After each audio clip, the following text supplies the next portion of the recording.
En 2011, los países miembros del Mercosur acuerdan impedir el acceso a sus puertos de los buques que enarbolen la bandera ilegal de las Islas Malvinas. Actualidad en contexto.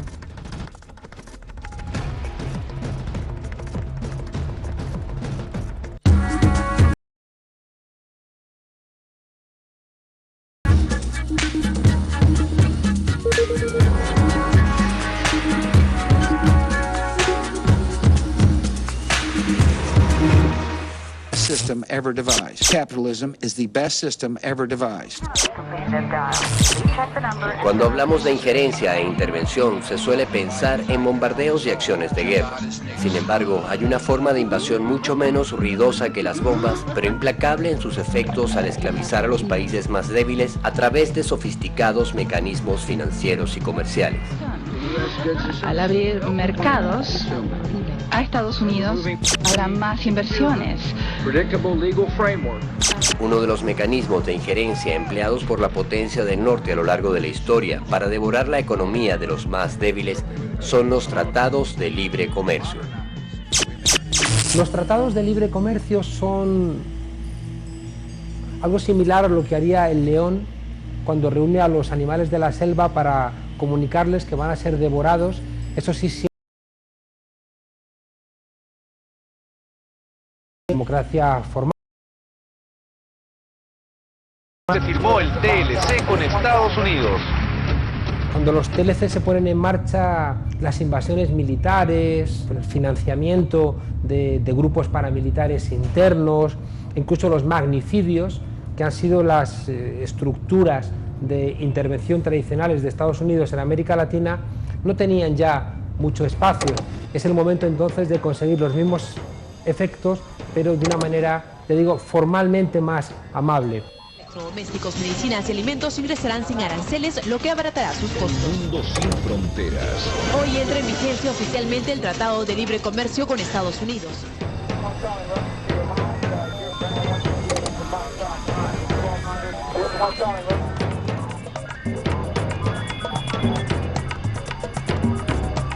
Todo país requiere de exportar, de colocar sus exportaciones en diferentes partes del mundo. Y eso significa garantizar ingresos de divisas a su economía por concepto de exportaciones. Los tratados de libre comercio son acuerdos a que llegan los países como en dos aspectos esenciales, uno sobre el comercio y otro sobre la inversión. Son una receta que permite la liberalización de la economía en un área determinada. En el caso del comercio, lo que hacen los tratados es darle facilidades, es decir, a las empresas de los países para que se vendan productos. Esas facilidades consisten en quitar los impuestos, sobre todo los impuestos de aduana.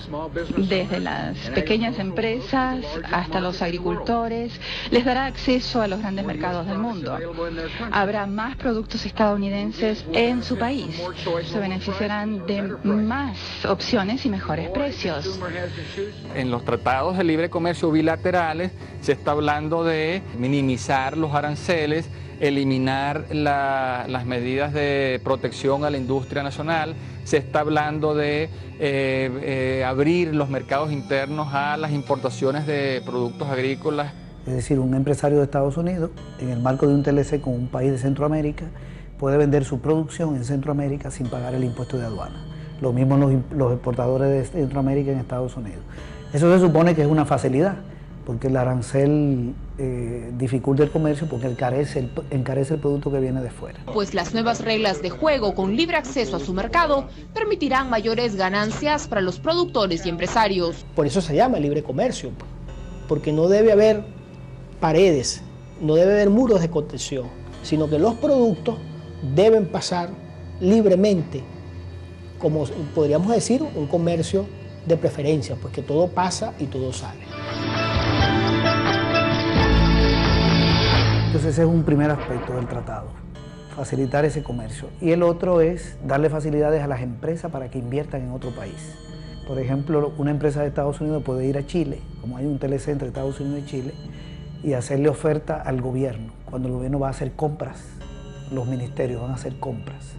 No se pueden reservar a empresas chilenas, sino que participan en las licitaciones.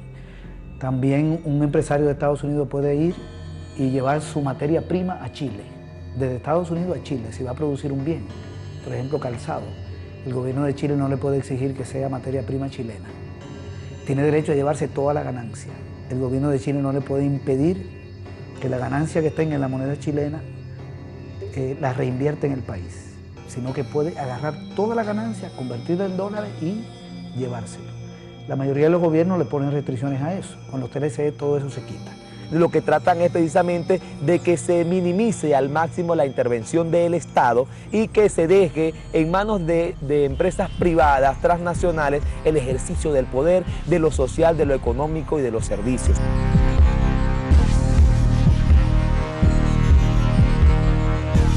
Esta es la magia, digamos, que está expresada en esa famosa metáfora de la mano invisible de Adam Smith. Cada individuo persiguiendo su interés individual resulta siendo guiado como por una mano invisible a promover el bien general, incluso aunque no se lo haya propuesto. Esa era el mensaje central. Cada individuo no se lo va a proponer, pero va a estar contribuyendo al bienestar de todos en este sistema de la economía abierta y de mercado.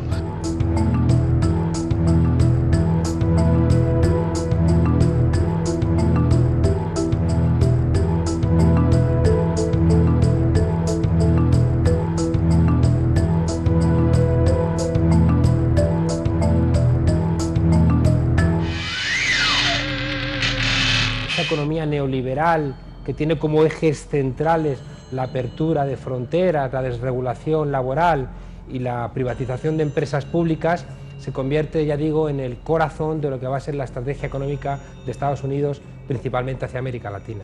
Por ejemplo, en el caso de Centroamérica se le abrió paso a las privatizaciones de algunas empresas energéticas, abre la posibilidad de la privatización del agua también, en el capítulo de medio ambiente.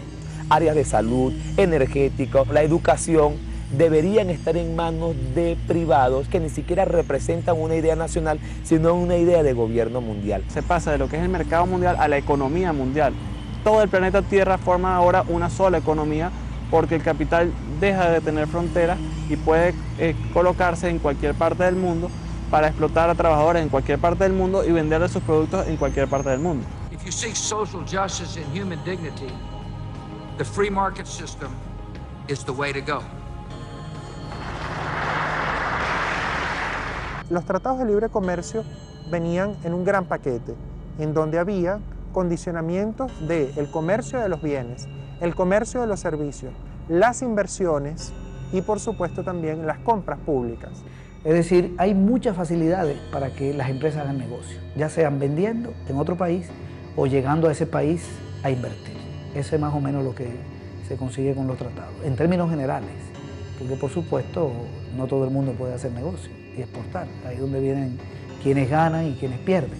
Podría pensarse que los tratados de libre comercio son beneficiosos siempre para los pueblos, porque nos han dicho, sobre todo los economistas, nos han dicho que el comercio siempre mejora las condiciones de vida de la población. Pero lo que no se nos dice es que al momento de uno hacer una alianza con una potencia económica que tiene un sistema productivo absolutamente diferente al de uno, pues muchas veces puede ocurrir que nos avasallen. Si yo firmo un tratado de libre comercio contigo, que de libre no tiene nada y de comercio pudiera tener, donde te estoy diciendo, tu Estado no puede participar en el fomento de ninguna industria, tienes que protegerme los derechos de autor porque eso los tenemos registrados en los Estados Unidos y no puedes hacer ningún invento parecido, incluyendo en el caso de las medicinas, simplemente es un acuerdo entre dos donde la economía más grande realmente se sirve de la economía pequeña. Este aparato económico nacional va mermando, se va acabando y queda entonces la economía de un país al servicio de los intereses transnacionales. Y los grupos económicos poderosos de los países nacionales han dicho que una de las formas de salir de su desarrollo y de salir hacia adelante con crecimiento económico es abrirle las puertas a la inversión privada. Eso es una falacia. Eso es una mentira. Le abren las puertas a las grandes corporaciones transnacionales, fundamentalmente las estadounidenses, para destruir las economías nacionales, para destruir la industria nacional y los servicios nacionales, sobre todo también para restarle al Estado su capacidad de garantizar los derechos a los ciudadanos y ciudadanas. Los TLCs, por esa excusa jurídica, esa presentación formal democrática, son la excusa ideal para seguir cometiendo el expolio del sur por parte del norte, pero ya digo, dentro de una suerte de contrato entre iguales que encima quita a los países del sur la posibilidad de darse cuenta de que están siendo devorados. The free market system is the way to go.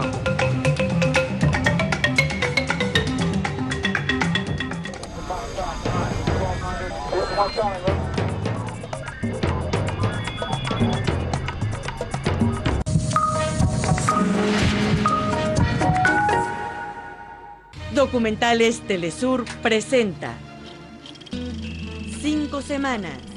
Fue el tiempo que tardó el cineasta venezolano John Petricelli con todo su equipo en la producción de un documental, donde el protagonista ha sido elevado mediante la fe sin límites ni normas. Él es un santo. Para venezolanos, el doctor Cerón es un santo. Ya el pueblo lo tiene beatificado. José Gregorio Hernández. ¿Por qué sigue siendo un santo ausente? El santo salvaje, cuando la fe del pueblo toma las riendas. Este sábado. Sin duda que el día que se conoció la muerte de Néstor Kirchner fue el momento de mayor impacto, uno de los de mayor impacto que tuvo la Argentina y creo que también toda la región. Lo que fue toda la cobertura de Telesur en lo que significó esa Plaza de Mayo y el velatorio del expresidente sorprendió por la gran participación del pueblo argentino, pero en particular de los jóvenes. La presencia de Telesur en esa Plaza de Mayo, en donde los jóvenes se acercaban a saludar y a marcar esa pertenencia de Telesur, también uno sentía que era una inflexión entre la historia presente, viva, que tenía la Argentina, que tenía la región y que también tiene este presente Telesur y esos jóvenes comprometidos con este proceso de cambio que estamos teniendo por estos días en toda América Latina. Telesur, la señal informativa de América Latina.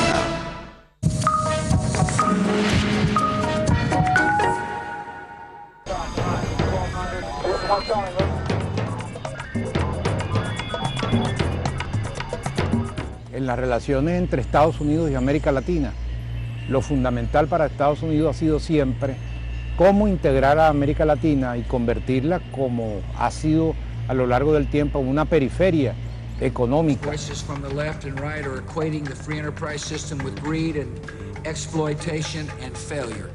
Capitalism offers people the freedom to choose where they work, what they do, the opportunity to buy or sell products they want. América Latina y el Caribe concentra una enorme cantidad de recursos naturales estratégicos para el capitalismo.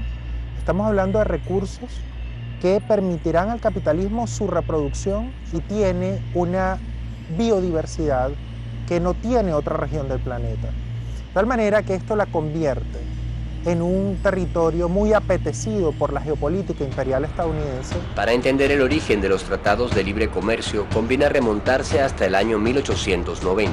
Estados Unidos e Inglaterra, las dos grandes potencias mundiales, trataban por todos los medios de lograr el control económico, político y territorial del planeta. En Washington, el presidente Cleveland convoca a los países de la región a lo que sería la primera reunión internacional en suelo estadounidense.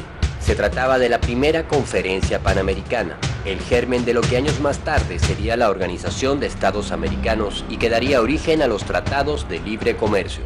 Estados Unidos se dio el derecho de llevar 10 delegados a la conferencia y limitar a 3 el número de delegados del resto de países. James Blaine, el secretario del Norte, presidió la conferencia. Entre la delegación estadounidense se encontraban grandes empresarios como Charles Flint, que más tarde establecería la empresa transnacional que hoy se conoce como IBM. William Prescott, diplomático del Departamento de Estado que ya había participado en intervenciones en Chile, Bolivia, Perú e impulsaría la expropiación del Istmo a Colombia. Andrés Carnegie, considerada la segunda persona más adinerada del mundo, dueño de corporaciones de acero, ferrocarriles, petroleras, y que vería en la creación de la OEA un negocio tan bueno que años más tarde financiaría la construcción de la sede en Washington. El idioma oficial de la conferencia fue el inglés.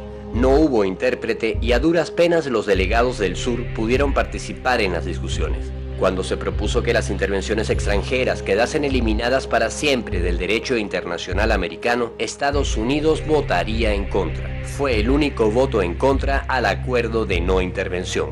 Las propuestas presentadas por los Estados Unidos revelaban su único propósito: controlar los mercados y recursos del sur antes que Inglaterra lo hiciera por ellos. De eso se trataba, de crear áreas periféricas que son mercados para colocación de sus productos, de sus excedentes industriales, de sus mercaderías, materia prima para transformarla y después devolvernosla hecho producto manufacturado.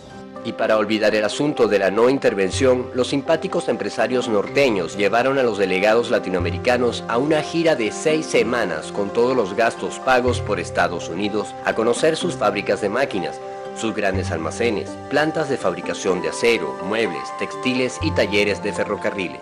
James Blaine se planteó precisamente en aquel momento crear una unión aduanera. La conferencia y la forma en que era conducida por los delegados estadounidenses era observada muy de cerca por un ilustre latinoamericano desde Washington, el escritor y periodista cubano José Martí, quien tempranamente alertó sobre las verdaderas intenciones del norte.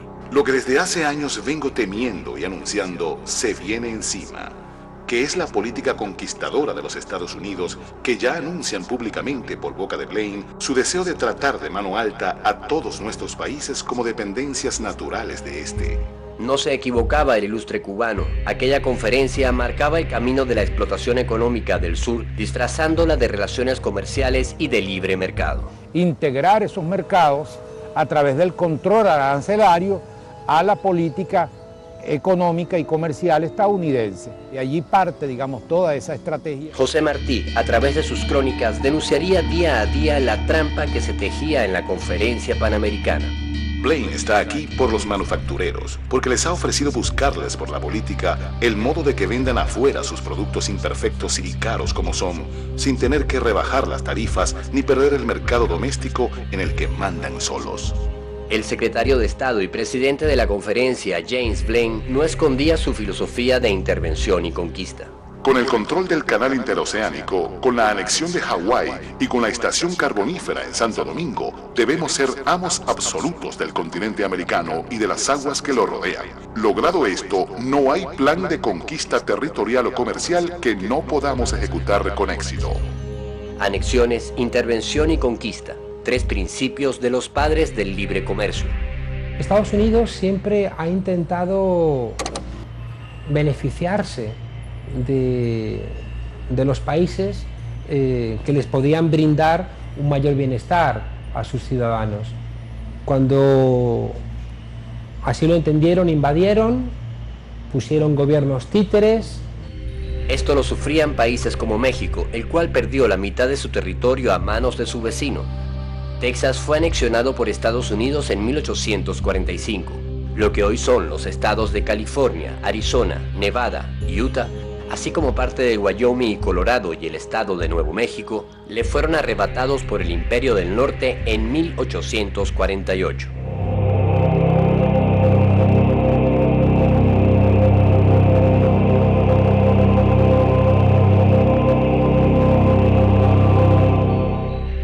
Estados Unidos intervino en Colombia para despojarle del Istmo de Panamá y lograr un tratado que le concedía el control a perpetuidad de la zona del canal desde 1903. Nicaragua había controlado sus puertos en 1899.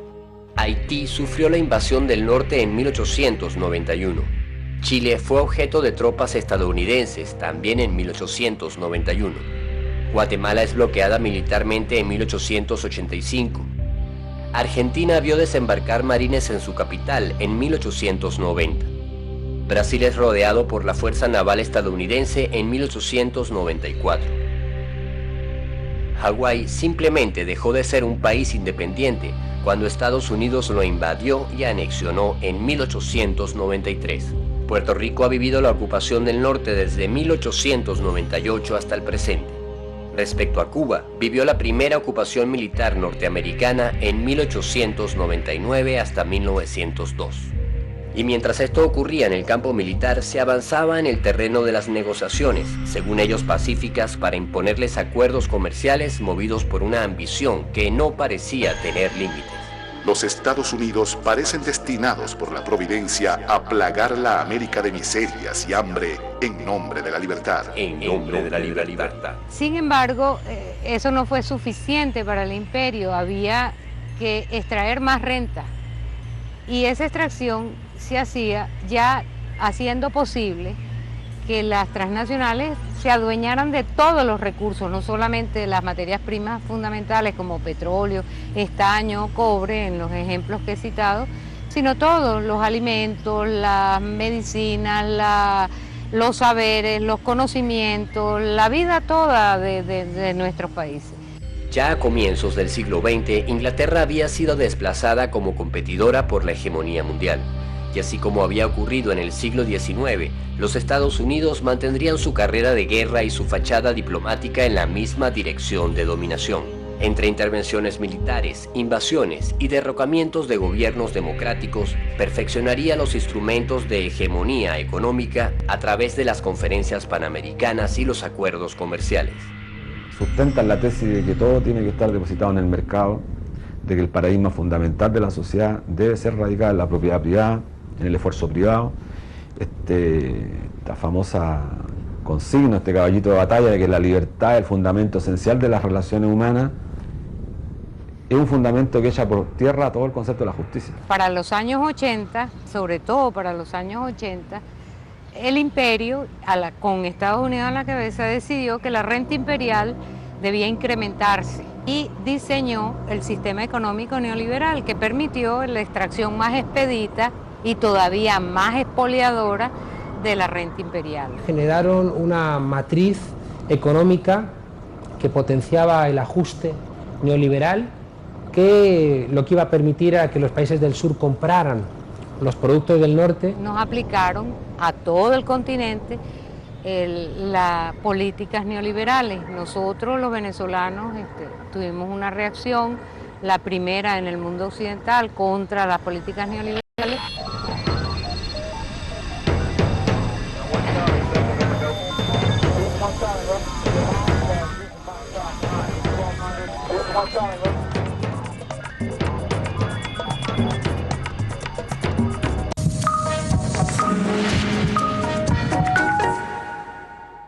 En Perú, Telesur, más allá de un medio de comunicación, se ha convertido en una herramienta de justicia social. Y es que en cada pueblo donde hemos llegado a escuchar, donde hay unas luchas por diferentes demandas sociales, además invisibilizadas por otros medios de comunicación, hemos podido transmitir al resto del mundo la voz y hemos logrado la confianza de ellos, que es prácticamente la mayor satisfacción que tenemos como periodistas. Telesur, la señal informativa de América Latina.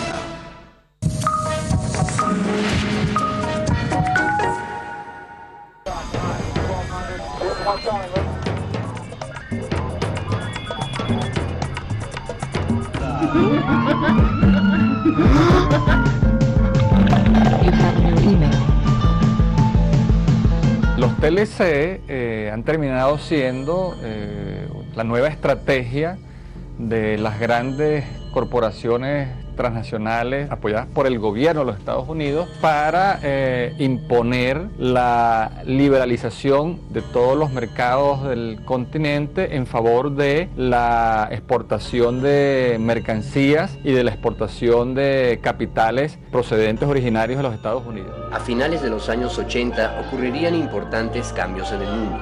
El bloque de países que conformaban la Unión Soviética se venía abajo y la expansión del neoliberalismo se trazaría a nuevos horizontes.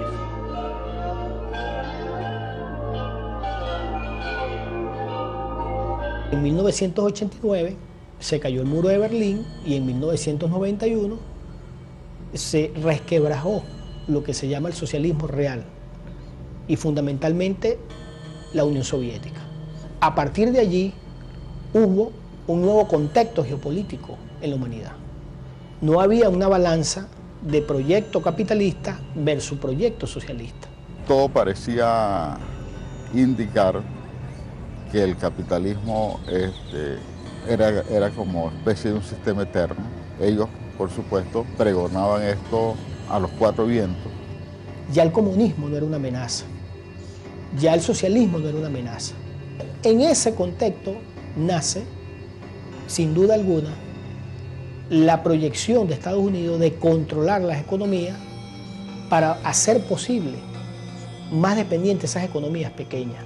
El mercado de los países que, al haberse derrumbado el bloque socialista, quedaban como especie de países a la deriva, de un mercado a la deriva, y que Estados Unidos presuponía que ellos iban a tener la delantera para poder dominarlo y conquistarlo.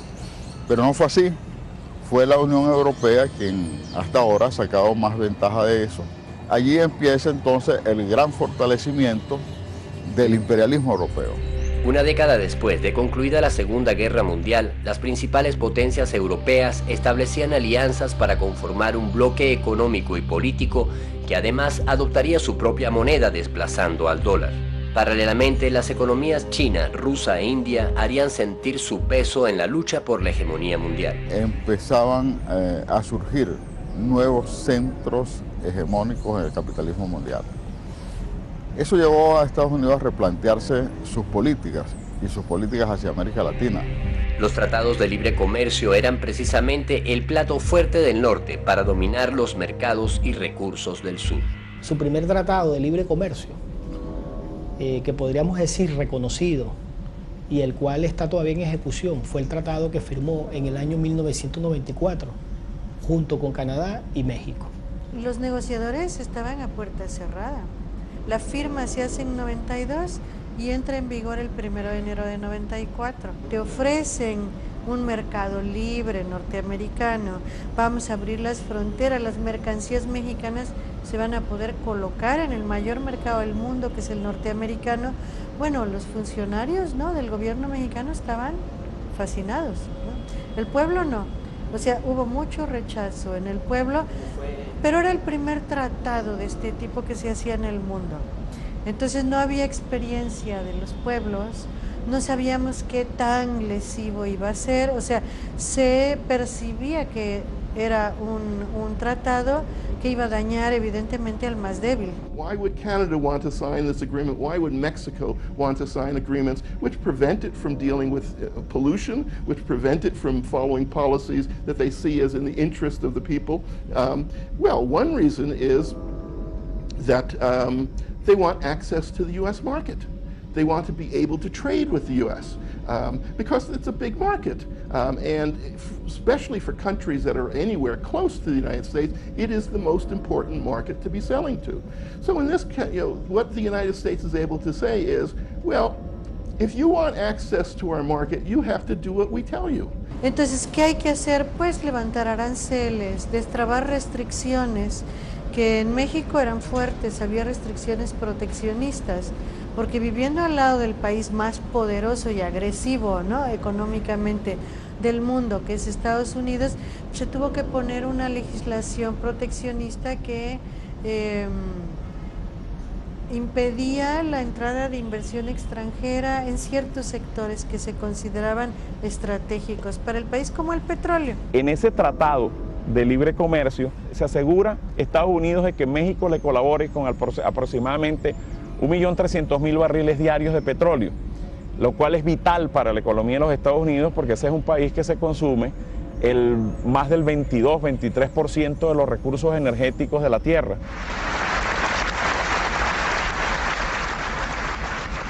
Compatriotas, en 1992 tenemos juntos una gran tarea que realizar.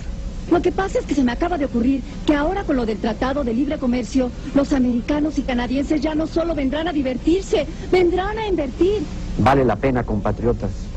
Es para el bien de nuestra gran nación. El presidente mexicano era un entusiasta del tratado, Salinas de Gortari, pero era todo un teatro que en el momento en que entra en vigor el Tratado de Libre Comercio, se rompe por el levantamiento zapatista. es el mismo día en que entrábamos al primer mundo, hay un levantamiento de pobres miserables, ¿no? Y entonces, pobres miserables que dicen, no es cierto que estamos entrando al primer mundo, o sea, lo que le sucede a este país es que tenemos hambre. Ya se había entrado al tratado, entonces ya tenemos una legislación supranacional que es equivalente a la del ALCA y a la que se está implantando en todos los acuerdos de libre comercio con Estados Unidos en el continente. Ya en 1994, cuando se convoca aquella mal llamada, como podemos asegurar que es mal llamado, Cumbre de las Américas, ¿verdad? En Miami, Estados Unidos llevó allí la tesis de transformar a todo el hemisferio en una gran zona de libre comercio. De hecho, se hablaba del ALCA como el área de libre comercio de las Américas. Es decir, la idea era unir en términos comerciales, en primera instancia, toda América, desde Estados Unidos, desde Canadá hasta Argentina en la Patagonia. Todo iba a ser una sola área económica. La pretensión del ALCA, ¿no?, como una estrategia para imponer de una vez y para siempre a todos los países del hemisferio, a todos los países del continente, un acuerdo de carácter supranacional que abriera las puertas de todos y cada uno de los países del continente a ese alud de mercancías y de capitales procedentes de los Estados Unidos. Esa apertura de fronteras permitía que las empresas subvencionadas de los Estados Unidos hicieran de los mercados latinoamericanos un mercado cautivo para los Estados Unidos. Y allí empieza una disputa importantísima entre los Estados Unidos tratando de imponer esa idea del libre mercado de los TLC y la resistencia de los países de América Latina, buena parte de los países de América Latina, se empezaron a levantar las voces en tanto las grandes asimetrías de nuestras economías con relación a las economías del norte. Ahí estaba el gran problema para que nuestros países aceptasen los TLC. Los 6 países centroamericanos iniciaron un proceso de negociación de tratado de libre comercio con Estados Unidos. Bueno, ese ciclo se cerró en el año 2004. Los últimos que ingresaron a ese ciclo fue República Dominicana y Costa Rica. En el 2004, Nicaragua suscribe junto a la región el Tratado de Libre Comercio con Estados Unidos, conocido como CAFTA, el tratado comercial entre Centroamérica y Estados Unidos. When we talk about trade, the so-called trade relations, one of the most important things to recognize is asymmetry. That this is not, this is a case of a very big market, a very big powerful country dealing with small countries, dealing with countries which are weak. And it means that they are able to do things in these agreements which they would not be able to do with a country of the same size and power. Estados Unidos no busca hace tiempo, después que fracasó el ALCA, que fracasó fundamentalmente la reunión de Mar del Plata, ¿no es cierto? La táctica de Estados Unidos es otra, que es los acuerdos bilaterales. Habrá un marco legal más seguro que va a atraer inversionistas estadounidenses.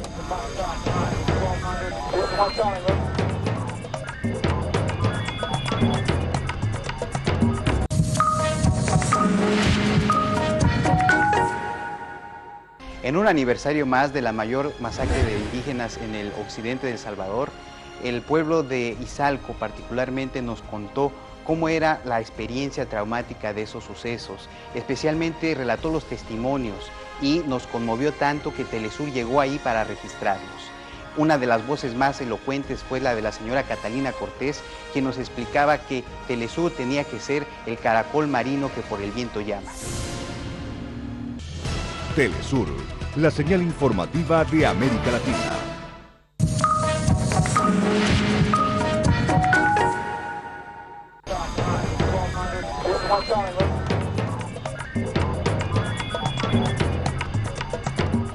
Las consecuencias del neoliberalismo y el libre mercado aumentarían la pobreza, la exclusión y la dependencia en todos los países de América Latina que habían suscrito los tratados de libre comercio. Donde ha sido más dramático el impacto del TLC ha sido en México, porque es el TLC que tiene más tiempo. Arrancó en el año 1994. Fue el primer país donde esas medidas fueron aplicadas de manera irrestricta y es el país que ha estado sometido durante decenas y decenas de años a las políticas neoliberales.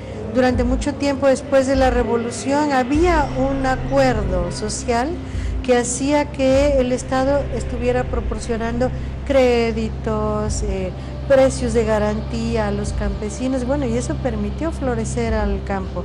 En el momento en que empiezan a abandonarse estas políticas, que se individualiza la propiedad de la tierra, se viene abajo la producción campesina, empieza a haber acaparamiento de tierras por grandes latifundistas, con empresas agrícolas en forma, el agrobusiness famoso, entra con el Tratado de Libre Comercio y bueno, hoy tenemos una alimentación mucho más insana que la que teníamos hace 10, 15 años. That Mexico had all these grand promises about how wonderfully they would do under NAFTA, that in fact unemployment, increased in many areas.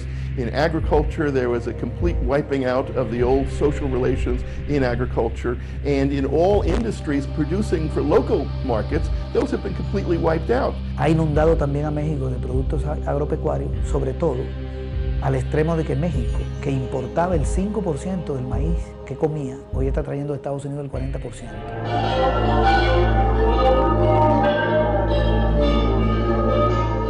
Cómo se ha incrementado el precio del maíz en México y sabiendo nosotros lo que significa el maíz en la cultura gastronómica de la alimentación para el mexicano. En consecuencia, los alimentos basados en el maíz han ido desapareciendo de la dieta básica de los mexicanos, no porque no quieran, sino porque no hay. En vez de consumir maíz, que siempre se consumió en México, hoy estamos consumiendo cada vez más un trigo procesado muy empobrecido, o el maíz se ha transformado en unas harinas mezcladas con otras cosas. Es decir, hemos perdido realmente calidad de vida de manera muy acelerada en los últimos años. México está trayendo la mitad de la carne, está trayendo el 90% del trigo, es decir, le están desmantelando su agricultura. El hato ganadero pasó de 40 millones de cabezas a un poquito más de 20, se ha reducido casi a la mitad. México era un país que se satisfacía, que se autoabastecía con el arroz y el algodón. En vista de que empezaron a entrar estos productos estadounidenses a México, México ahora no se autoabastece con algodón y arroz. Y ha ocurrido que millones de campesinos que estaban involucrados con esa actividad económica hoy están sin empleo. El caso de México es patético. Los maiceros norteamericanos reciben subsidios por parte del gobierno norteamericano, subsidios sustanciales, de manera de que un maicero mexicano no puede competir en términos de precio con un maicero estadounidense.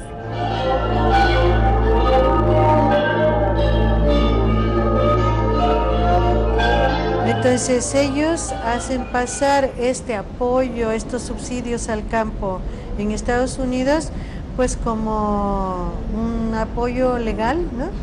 Y cuando hay cualquier tipo de subsidio, en el caso de México, hablan de dumping. Entonces ellos hacen una serie de alegatos cada vez, en cada uno de los casos tienen otras figuras que usan, pero siempre las de ellos son legales y las de México no, ¿no?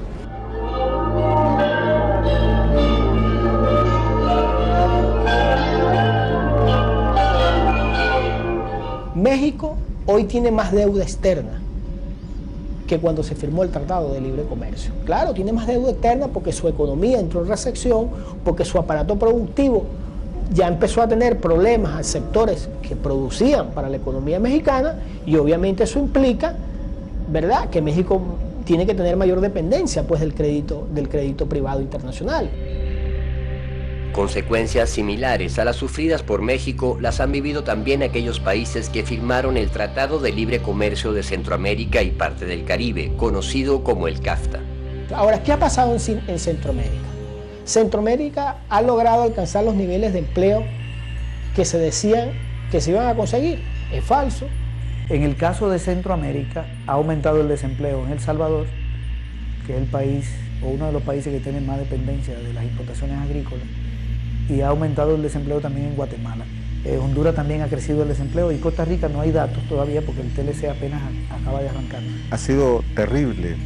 Si las condiciones de pobreza antes de la firma del TLC eran difíciles, ahora son más grandes. Los arroceros ahora ya no pueden sembrar arroz porque los quebraron al entrar arroz en gran cantidad, y cuando se pierde la producción se pierde también la soberanía alimentaria. Estados Unidos en los primeros 3 años del tratado aumentó sus exportaciones agroindustriales a Centroamérica en alrededor de 2.000 millones de dólares y Centroamérica apenas ha vendido como 500 millones más. Se ha ampliado la brecha comercial. Eso significa salida de dólares de Centroamérica para Estados Unidos y entrada de dólares de Estados Unidos que los saca de Centroamérica con sus ventas. Los productores de maíz, los productores de verduras, los artesanos, ahora no pueden competir y han quebrado. Es decir, han quebrado porque ¿quién va a mandar a confeccionar un zapato si al abrir la frontera entran zapatos usados, zapatos de marca a menores precios y que quiebran la producción? Y además Centroamérica está vendiendo lo mismo que ha vendido siempre. Ha aumentado un poco, pero vende lo mismo. Café, en el caso de El Salvador, de Honduras, de Nicaragua, de Guatemala. Banano en el caso de Costa Rica, de Guatemala y de Honduras. Carne en el caso de Nicaragua. No han diversificado sus ventas. La generación de energía debe ser de manera que beneficie a la población y no a las transnacionales, porque ahora están acaparando los ríos, generan energía hidroeléctrica y la venden. O si no, están haciendo un enorme negocio con la energía térmica. Quienes los mismos que han estado privatizando las instituciones del Estado, como la Empresa Nacional de Energía Eléctrica, y están vendiendo la energía ahora al mismo Estado a precios tremendos. Es decir, están haciendo gran negocio. El Tratado Bilateral de Libre Comercio firmado entre Chile y los Estados Unidos en el año 2004 ha sido puesto como ejemplo de desarrollo por los defensores del neoliberalismo. Sin embargo, la realidad no refleja ningún éxito económico para el pueblo chileno. Bueno, las políticas de Chile con relación a los tratados de libre comercio son un monumento, desde mi punto de vista, a la imbecilidad o al antipatriotismo. El tratado le dio la posibilidad a Estados Unidos a aumentar sus importaciones a Chile con ventajas, y lo que ha ocurrido entonces es que nuestra balanza comercial entre Chile y Estados Unidos, es decir, lo que nosotros le vendemos a ellos y lo que ellos nos venden a nosotros, se ha desequilibrado, en el sentido de que ahora nuestras importaciones desde Estados Unidos ocupan más recursos que lo que nosotros podemos venderles a ellos. Fue un tratado absolutamente asimétrico entre una gran potencia con un país muy chico, y en que se le impuso las condiciones, se actuó en función de los intereses de la gran potencia, y determinados mecanismos de protección que tiene Estados Unidos no se pusieron en discusión, se aceptaron, como el mecanismo de dumping que mantiene la economía norteamericana, como los subsidios que tiene determinados sectores. Eso no se puso en discusión. Estados Unidos no aceptó que se discutiera. Entonces, un tratado de libre comercio hay que poner libre comercio entre comillas, porque Chile se abre y Estados Unidos mantiene su mecanismo de protección. Solo el 1% de las empresas, que son las grandes empresas, las mega empresas, hacen el 96-97% de las exportaciones. Es una economía de mercado, pero de mercado monopólico, de mercado desigual, ¿no? ¿Qué es lo que ganamos con los tratados de libre comercio?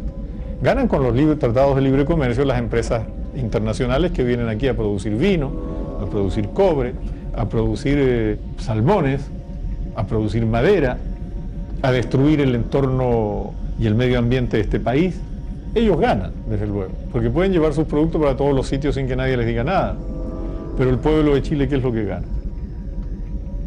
Nada. Se beneficiarán de más opciones y mejores precios. Cuanto más puede elegir el consumidor, mejor será su situación. Al abrir mercados a Estados Unidos, va a aumentar oportunidades para los peruanos. Habrá más inversiones.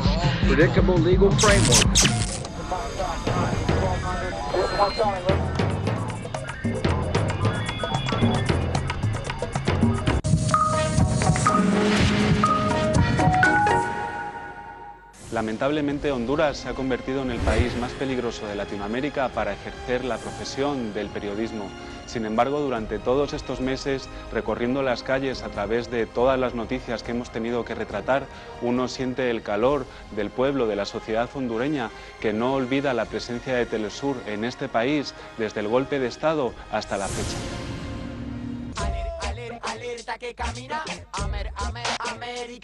Hemos caminado juntos cerca de 400.000 kilómetros en 15 países. La música me acercará a todos los lugares visitados y espero que me siga sorprendiendo. Ahí está el camino hipnótico. Ahí voy, mi gente, a su encuentro.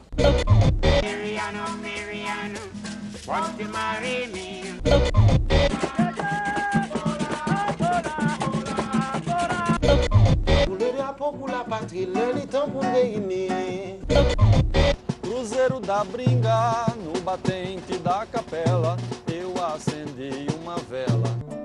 Venía de un pago muy frío. Nunca nadie viajó tanto para que tú lo escuches todo. MP3 Gira Latina, todos los sábados.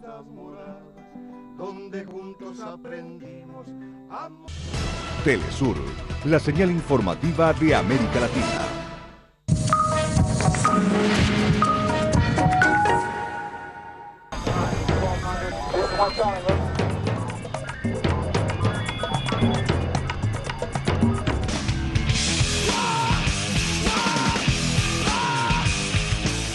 Durante años y sin descanso, los mejores gerentes, economistas, tecnócratas y expertos del neoliberalismo pusieron todo su empeño por conducir al mundo por la gloriosa senda, según ellos, de los tratados de libre comercio, teniendo como diosa al mercado y como Biblia la libertad de empresa.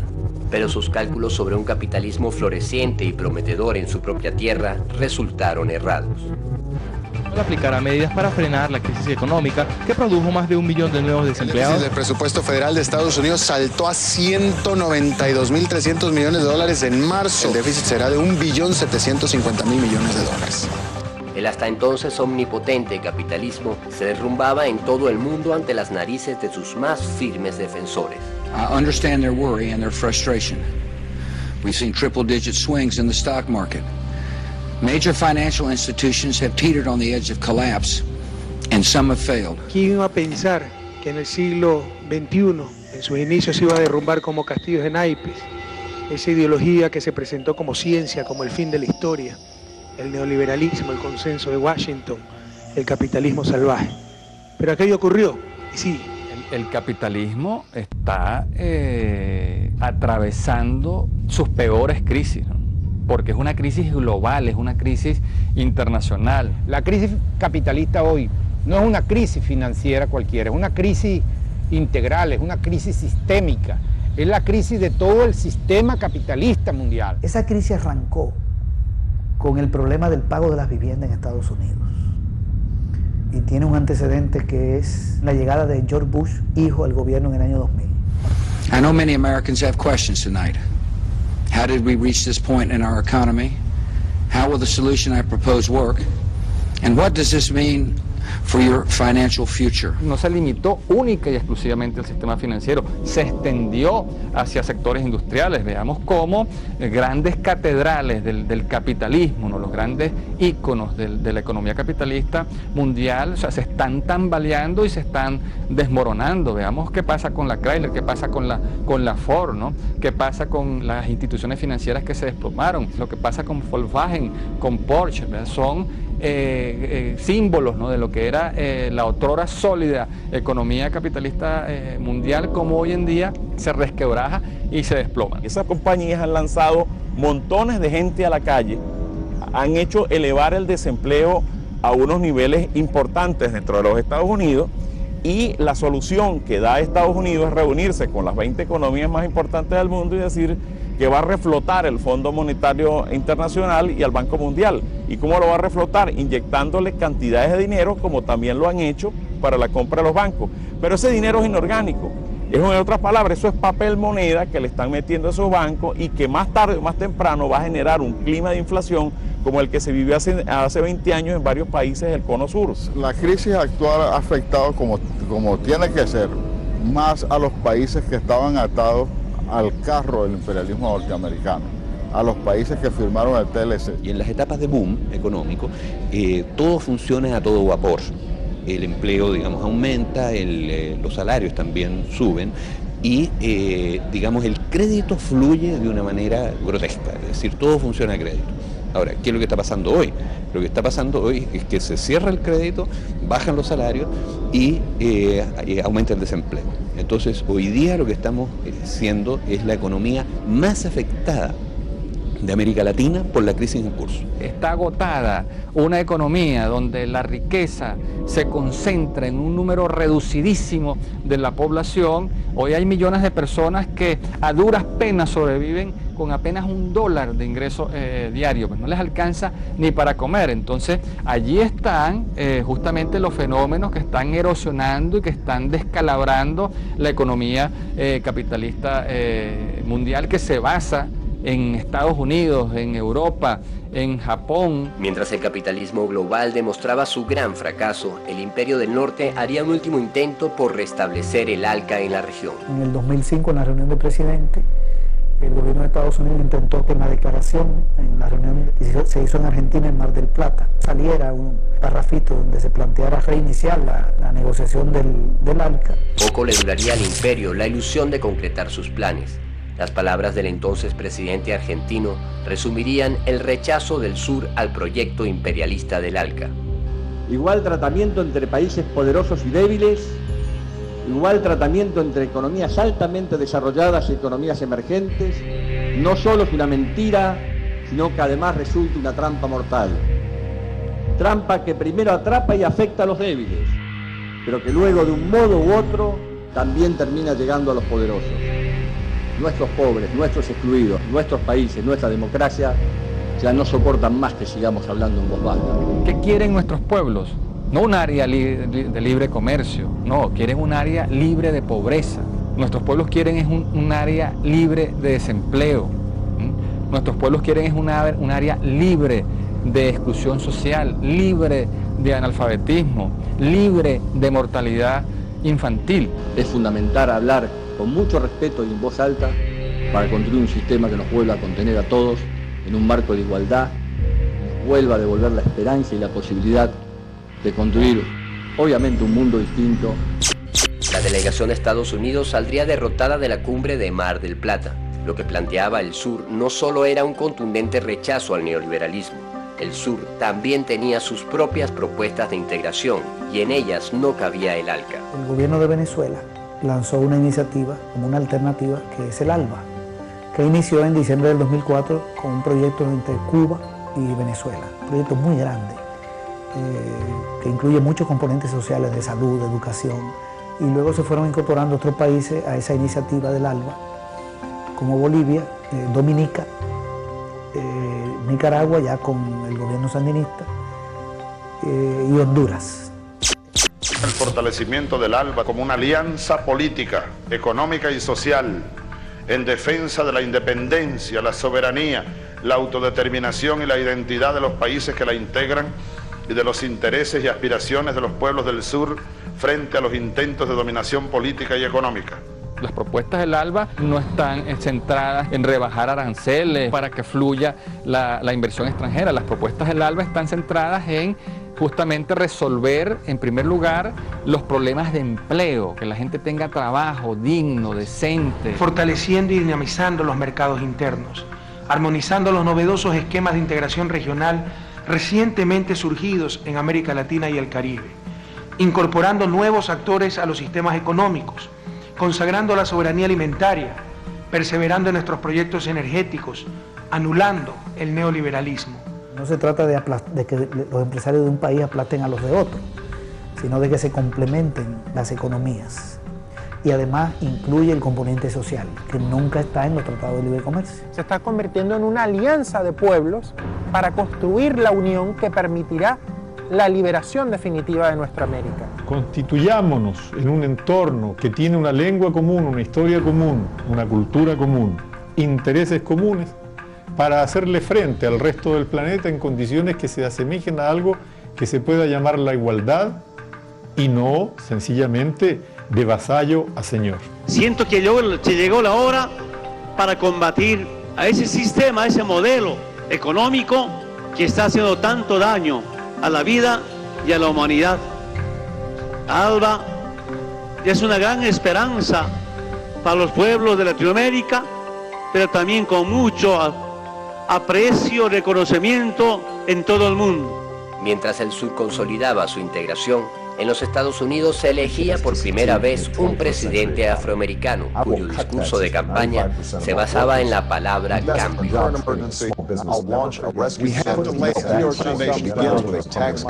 Nor is the question before us whether the market is a force for good or ill.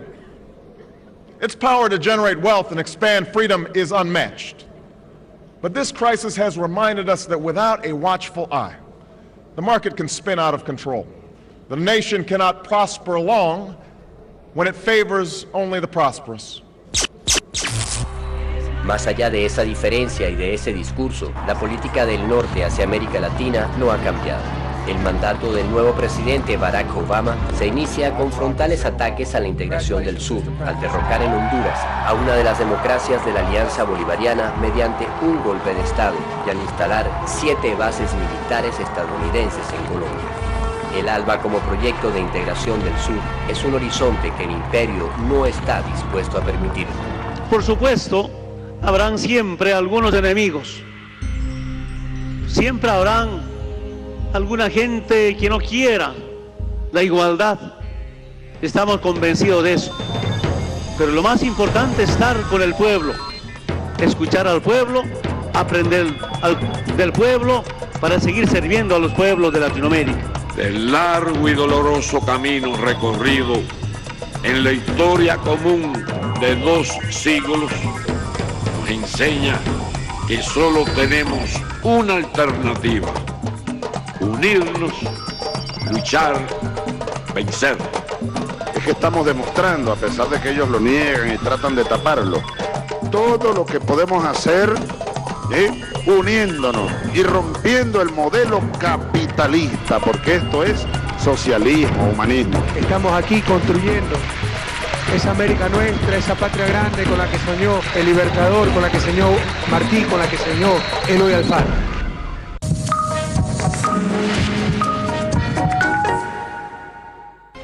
A ver, hemos tenido coberturas importantes y momentos importantes desde que estamos en Telesur. Estuvimos en el terremoto de Haití, en Libia nos atrevimos a decir algo